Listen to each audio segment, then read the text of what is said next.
Hi hello ఎలా ఉన్నారు అందరూ? సండే వచ్చేసింది, నాన్ వెజ్ తెచ్చేసింది. ఈరోజు మా ఇంట్లో గండిమేను చేపతో పులుసు విత్ ఆవకాయ నూనె. ఏంటనుకుంటున్నారా? ఆవకాయ నూనె ఉంటుంది కదా, ఆ ఆవకాయ నూనె వేసి చేపల పులుసు చాలా టేస్ట్గా ఉంటుంది.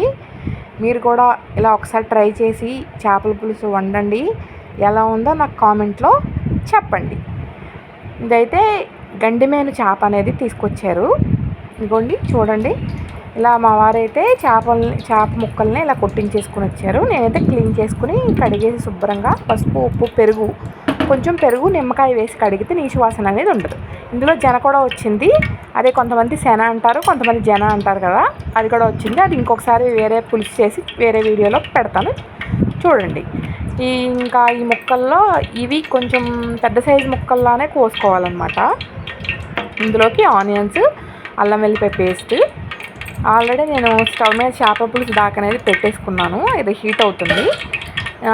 హీట్ అయిపోయింది. ఇందులో మెంతులు, కొంచెం ఆవాలు, కొంచెం జీలకర్ర ఇష్టమైతే వేసుకోండి, లేకపోతే లేదు. నేనైతే వేస్తాను.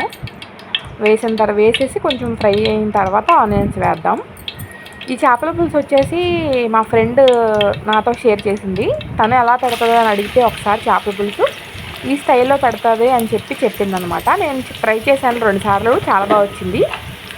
కొంచెం నీచు వాసన ఎక్కువగా ఉండే చేపలకి ఈ టైప్ ఆఫ్ పులుసు పెడితే నీచు వాసన అనేది ఉండదు అని నాకు తెలిసింది. ఈ టైప్ ఆఫ్ పులుసు చేసి తిన్న తర్వాత నీచు వాసన అస్సలు లేదు. అంటే గండిమేను చేప అంటే ఆల్రెడీ నీచు వాసన ఎక్కువ ఉంటుంది నాకు తెలిసి. ఎందుకంటే ఆల్రెడీ ఒకసారి తెచ్చారు, నేను ఒకసారి వండాను. ఇంకా చాలా స్మెల్ వచ్చింది మేము భోజనం చేసిన తర్వాత. అందుకని చెప్తున్నాను పర్టికులర్గా. ఈ టైప్ ఆఫ్లో పులుసుతో పాటు ముక్కలు వేయండి.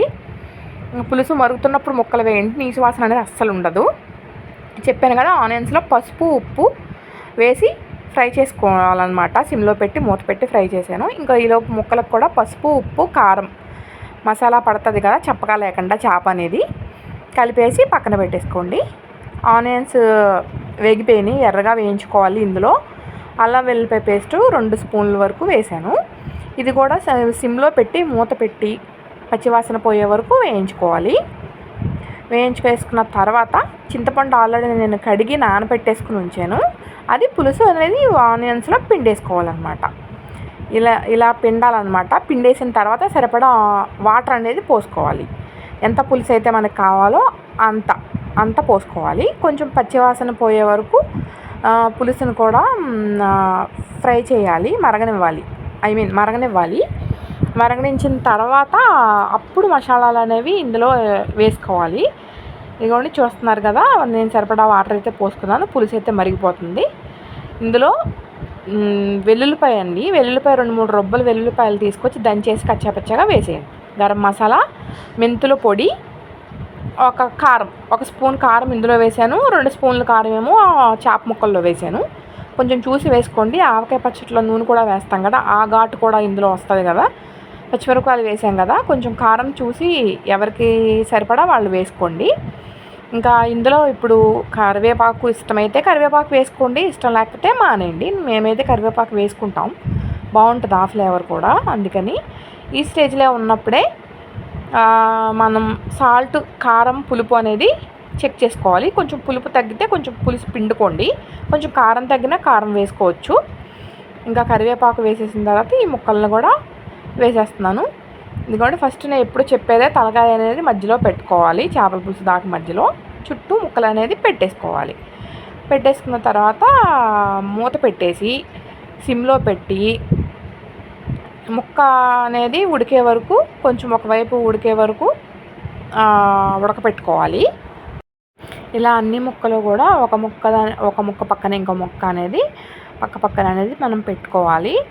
ఒక ముక్క మీద ఇంకో ముక్క అస్సలు వేయొద్దు, ఇలా పక్కనే పెట్టుకోవాలి. అలా పెట్టుకోవడం వల్ల ఏమవుతుందంటే మనం చేపల కూర తినేటప్పుడు ప్లేట్లో వేసుకుని గట్టితో తీసుకుని వేసుకునేటప్పుడు ముక్క అనేది చెల్లాచెదరు అవ్వకుండా ఉండిద్ది అనమాట.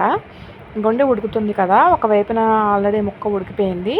ఇలా మనం చింతపండు పులుసులో వేయడం వల్ల ఏమవుతుందంటే ముక్క అనేది కొంచెం బిగుసుగా ఉన్నట్టుగా అవుతుంది, గట్టిగా అవుతుంది. చూస్తున్నారు, మీకు అర్థమవుతుందని నేను అనుకుంటున్నాను. ఇంకా అన్నీ ఒకవైపు ఉడికిపోయినాయి కదా, ఇంకోవైపు కూడా తిప్పుతున్నాను అనమాట, పులుసులో ఉడుకుతుంది అని చెప్పి.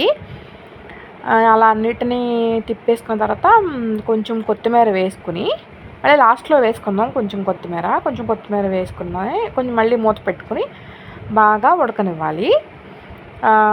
ఉడకనిచ్చిన తర్వాత అప్పుడు ఆవకాయ నూనె అనేది మనం ఇంకా 2-3 నిమిషాల్లో దింపేస్తున్నాం అనగా అప్పుడు ఆవకాయ నూనె అనేది మనం వెయ్యాలన్నమాట. ఆవకాయ నూనె వేసిన తర్వాత స్టవ్ ఆఫ్ చేసిన తర్వాత 1 గంట తర్వాత తింటే చేపల పులుసు చాలా బాగుంటుంది. మేమైతే చిక్కగానే వండుకుంటాం చేపల పులుసు, అంత పలచగా అనేది వండుకోం అనమాట.